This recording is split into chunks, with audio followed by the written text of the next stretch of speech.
Washington Examiner columnist Kristen Soltis Anderson and the Federalist senior editor Mollie Hemingway. Kristen, Trump supporters voicing concerns about Romney publicly in terms of the man who attacked Donald Trump mercilessly on the campaign trail.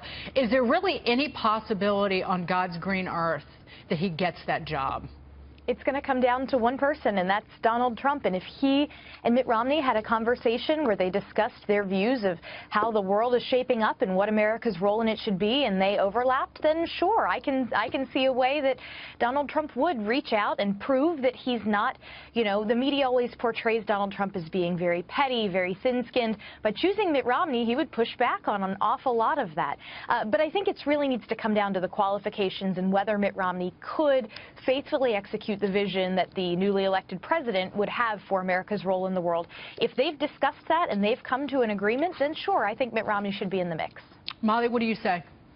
You know, Americans really like the idea of building a cabinet with a team of rivals, as we've said since Lincoln did that when he had people who actually ran against him for president in his cabinet.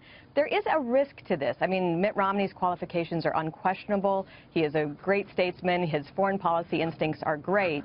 At the same time, you want your Secretary of State to really be able to speak for you at all times, to represent you to the world. There should be no question that when you're speaking to the Secretary of State, you're speaking to the President of the United States. And so foreign policy vision has been a key part of Donald Trump's victory, and he should take a lot of time and care with this position.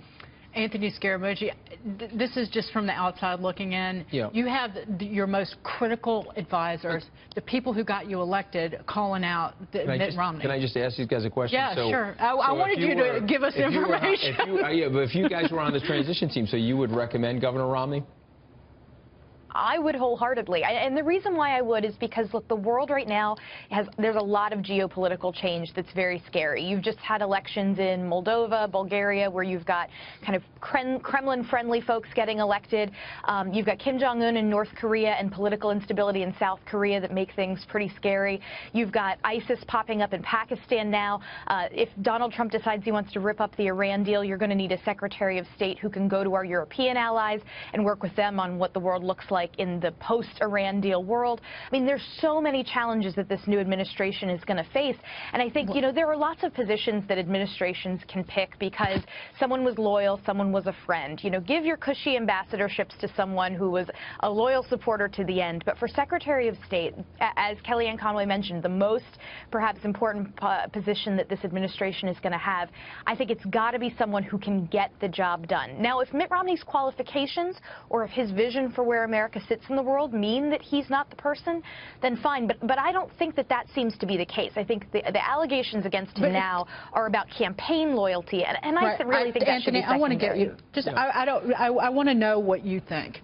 What can you tell us right now about what's going on, or what are you comfortable discussing? So I'll say three things. Okay, number one, he fits the criteria of being an A++ player. So, and that is exactly what President-elect Trump had said to all of the executive committee members of the transition team. Number two, if you go back to the presidential campaign of 1860, what Seward said about Lincoln was unconscionable. There is a little distinction here because Governor Romney wasn't a candidate, and I think that's what's got some of the people on the base sore. But for me, I want to give the president-elect the most air cover possible. I totally respect Kellyanne Conway and her feelings because she's, in addition to being a strategist and a campaign manager, she's also a pollster. And so she just wants people to know that the base will have an issue with this and that we would need to figure that out with the base. And I totally respect that. Well, Rudy, so let me just finish one more thing, because I think this is super important for our viewers, okay? That one other big problem is that the State Department is missing about $6 billion, Dagan. And so we're going to need somebody to go in there to actually try to restructure and figure out that department.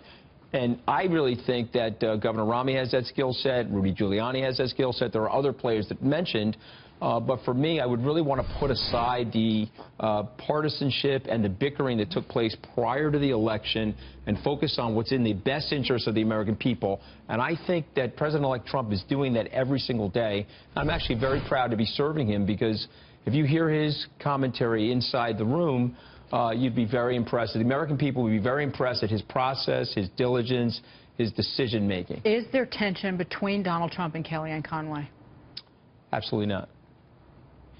So he is comfortable with. Absolutely not. I think he's comfortable with what she's saying publicly. I think so, because I think what's happening there is she's just trying to express to the world community and to the base that, hey, listen, we hear you.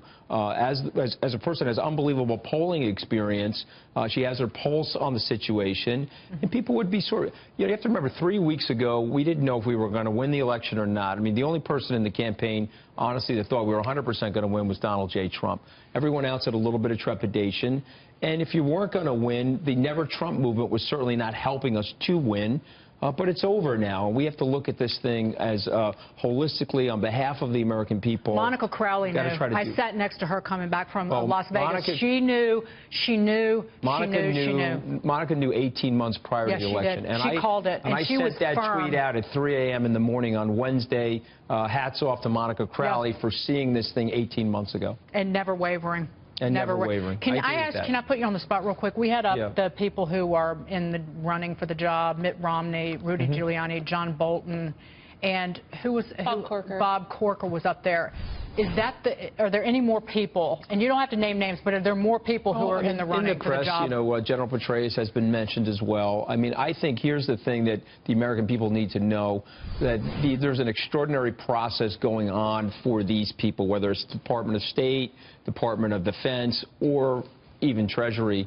He is really taking a rigorous look at this thing, and he's looking at it the way a business executive will look at it. He's not looking to necessarily pay back political favors, if you will, which typically happens in politics. He's really looking to identify the best people that can help him in times of crisis, but also affect change in the government that'll be positive for the American people. We have so much more to talk about. Thank you, Kristen. It was great to see you, and Mollie, both of you. And I